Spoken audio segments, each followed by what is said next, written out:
வணக்கம். Rate news செய்திகள்.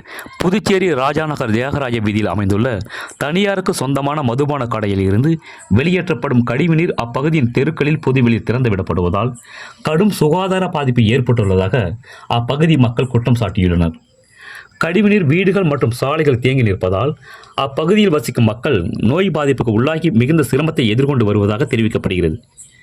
இது குறித்து சம்பந்தப்பட்ட அதிகாரிகளிடம் பல முறை மனுக்கள் அளித்தும் எந்தவித நடவடிக்கையும் எடுக்கப்படாததால் இன்று காலை 11 மணி அளவில் அப்பகுதி மக்கள் மதுபான கடைக்கு நேரில் சென்று தங்களது நியாயமான கோரிக்கைகள் முன்வைத்து வீதியில் நின்று போராட்டத்தில் ஈடுபட்டனர்.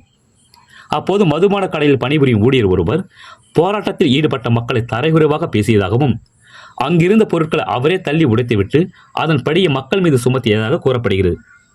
இந்த சம்பவம் குறித்து தகவல் அறிந்த அப்பகுதி காவல்துறையினர் உடனடியாக சம்பவ இடத்துக்கு விரைந்து சென்று மக்களின் கோரிக்கைகளை கேட்டறிந்து தற்காலிகமாக மதுபான கடையை மூடினர்.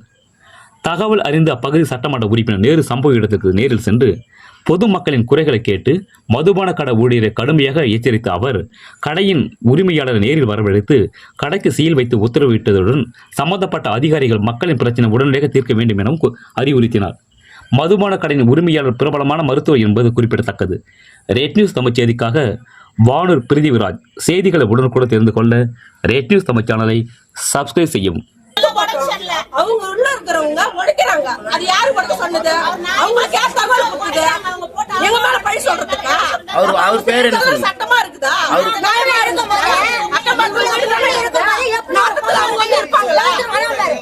அப்ப ராவுல வந்து அந்த மாதிரி காட்டாக்க எல்லாரும் அடியால வச்சிட்டு இருக்காங்க. நாயத்தை கேட்க இப்போ தக்கா வீடியோ இவ்வளவு மக்கள் இருக்கும்போது எப்படி ஏத்துறாங்க? எங்களுக்கு எந்த ஒரு ரெஸ்பான்ஸ் இல்ல. இந்த மாதிரி அவங்க பேசுறாங்க.